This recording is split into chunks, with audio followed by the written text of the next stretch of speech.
Hallelujah, praise the Lord. खिदमत मसीह channel देखने वाले सभी भाई बहनों को पास्टर स्टैनली की ओर से प्यार भरी जय मसीह की। प्रभु यीशु मसीह आप सबको ब्लेस करे, आप सबको ऊंचा उठाए, आपकी सारी ज़रूरतों को पूरा करे और विरोधी शैतान की चालों से आप सबको और आपके परिवारों को सदा बचाए। प्रिय भाई और बहनों, आज हम खुदावंद के पवित्र वचन में से कुछ बातों पर गौर करेंगे जो खुदावंद प्रभु यीशु मसीह ने हमें बताई है। उसका जिक्र उत्पत्ति पहली बाइबल की बुक में हमें मिलता है। और जब हम बुजुर्ग लूका के इंजील उसका 17 चैप्टर और 32 वचन पढ़ते हैं तो यहाँ पे बड़ी सफाई के साथ लिखा हुआ है। प्रभु यीशु मसीह कहते हैं कि लूत की पत्नी को स्मरण रखो। आमीन, हालेलुया। ये क्या कारण है कि प्रभु यीशु मसीह कहते हैं कि लूत की पत्नी को स्मरण रखो? हम सब जानते हैं कि जो लूत था वो इब्राहिम का भतीजा था, और जब परमेश्वर ने इब्राहिम को बुलाया और उसके साथ लूत भी चला, और जैसे जैसे परमेश्वर ने इब्राहिम को ब्लेस किया और उसके साथ लूत भी ब्लेस हुआ। और प्रिय भाई और बहनों, प्रभु यीशु मसीह कहते हैं कि उसकी पत्नी को स्मरण करो। क्या कारण था? ये वो ही पत्नी थी जो नमक का खंभा बन गई। और क्यों नमक का खंभा बन गई, उसके कारण मैं आपको कुछ बाइबल में से बताना चाहता हूँ। जब हम दूसरा पत्रस उसका 2 चैप्टर और 7 वचन पढ़ते हैं तो यहाँ पर प्रिय भाई बहनों बड़ी सफाई के साथ लिखा हुआ है कि और धर्मी लूत को जो अधर्मियों के अशुद्ध चाल चलन से बहुत दुखी था, छुटकारा दिया। आमीन, हालेलुया। यहाँ पे बड़ी सफाई से लिखा हुआ है कि लूत क्या था? धर्मी व्यक्ति था। हालेलुया। जब हम उत्पत्ति की पुस्तक उसका 19 चैप्टर और उसका 26 वचन पढ़ते हैं तो यहाँ पे लिखा हुआ कि लूत की पत्नी ने जो उसके पीछे थी दृष्टि फेर के पीछे की ओर देखा और वे नमक का खंभा बन गई। आमीन, हालेलुया। यहाँ पे लिखा हुआ कि लूत की जो पत्नी थी वो उसके पीछे थी। लूत क्या था? एक धर्मी व्यक्ति था। उसकी पत्नी को क्या चाहिए था? वो उसके साथ चलती, मगर उसके साथ नहीं थी। वो क्या थी? उसके पीछे थी। और पीछे रहते रहते उसने पीछे की और दृष्टि की, जहां दृष्टि करने के लिए उन स्वर्गदूतों ने मना किया था। प्रिय भाई बहनों, जैसे ही उसने पीछे की और दृष्टि की और वो नमक का क्या बन गई? खंभा बन गई। लूत एक धर्मी व्यक्ति था।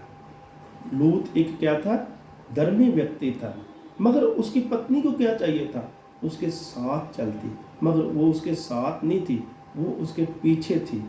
और जैसे ही वो उसके पीछे थी उसने पीछे की ओर ध्यान किया, दृष्टि की, और वो नमक का खंभा बन गई। प्रभु यीशु मसीह ने क्या कहा है कि जो इंसान हाल पे हाथ रख के पीछे की ओर दिखता है वो मेरे राज्य के योग नहीं है। प्रभु यीशु मसीह साफ कहते हैं कि वो मेरे राज्य के योग नहीं है। हमने पीछे की ओर नहीं बल्कि आगे की ओर देखना है।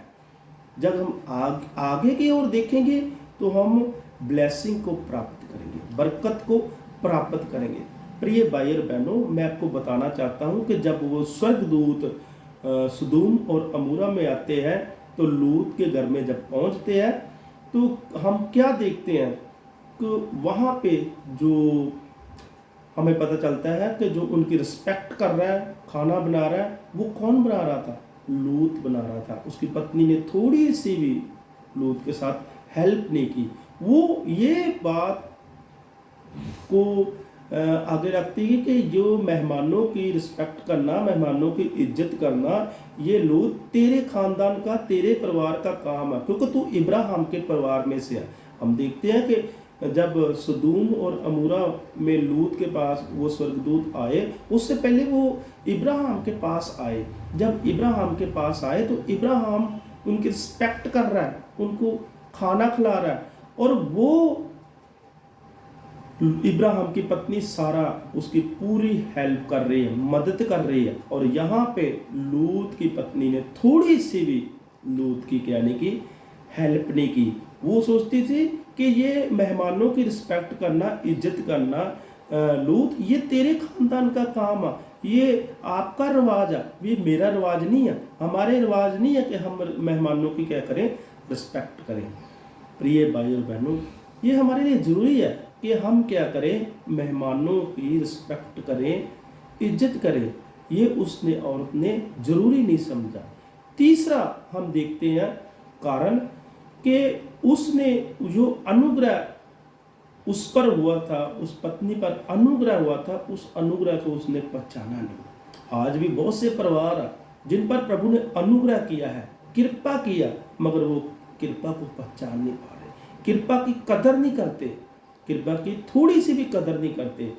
लूत की पत्नी ने थोड़ी सी भी जो उस पर अनुग्रह हुआ था, थोड़ी सी भी उस अनुग्रह को पहचाना नहीं, कदर नहीं की थोड़ी सी भी। चौथा हम देखते हैं कि लूत की पत्नी को प्रभु ने चांस दिया कि वो अपनी जान बचाए, वो अपनी जान बचाए, मगर उसने अपने उस चांस को खो दिया। आज भी बहुत से परिवार इस धरती पर रहते हुए जिनको परमेश्वर चांस दे रहा है कि आप तौबा करें, बपतिस्मा लें, अपने पापों को छोड़ें, बल्कि वो चांस को जैसे लूत की बीवी ने खो दिया, ऐसे चांस को खो रहे हैं। प्रिय भाई बहनों, लूत की बीवी तो नमक का खंभा बन गई थी, मगर हम नमक का खंभा नहीं बनेंगे। जब हम चांस को खो रहे हैं इस धरती पे रहते हुए, तो हम उस आग में जाएंगे जिस आग में एक व्यक्ति पानी की बूंद को तरस रहा है। इसलिए इस धरती पे रहते हुए तो हम तरह तरह की चीज़ों का आनंद मानते हैं, कोको कोले का, नींबू पानी का, कोल्ड कॉफ़ी का, तरह तरह की चीज़ों का आनंद मानते हैं, मगर याद रखो जब हम चांस को खो देंगे तो एक वक्त वो आएगा कि जब हम एक पानी की बूंद को तरसेंगे। लूत की बीवी ने चांस खो दिया, हम चांस को खोए ना। अगर प्रभु ने हमें चांस दिया है तो हम प्रभु के साथ जुड़े और अपने जीवन में प्रभु की ओर से ब्लेसिंग को, बरकत को प्राप्त करें। मेरा खुदा प्रभु यीशु मसीह आप सबको ब्लेस करे, आप सबको ऊंचा उठाए। लूत क्या था, वो धर्मी था, उसकी पत्नी उसके पीछे थी, उसके साथ नहीं थी। दूसरा, उसकी पत्नी ने मेहमानों की रिस्पेक्ट नहीं की, जो उसके घर में आए थे वो सोचती थी कि लूत ये आपका ही काम है, मेहमानों की रिस्पेक्ट करना, ये हमारा काम नहीं है। तीसरा, उसने वो अनुग्रह को पहचाना नहीं जो उस पर अनुग्रह हुआ था। चौथा, जब प्रभु ने फिर भी उसको चांस दिया और उस चांस को उसने खो दिया। आज भी बहुत से परिवार हैं, बहुत से भाई बहन हैं, वो चांस को खो रहे हैं। कृपया हम चांस को खोए ना, समय को अपने और अपने परिवार के लिए महत्वपूर्ण बनाएं ताकि प्रभु की आशीष हम पर बनी रहे। प्रभु आप सबको ब्लेस करे, आप सबको ऊंचा उठाए और विरोधी शैतान की चालों से आप सबको, आपके परिवारों को सदा बचाए। आमीन। God bless you.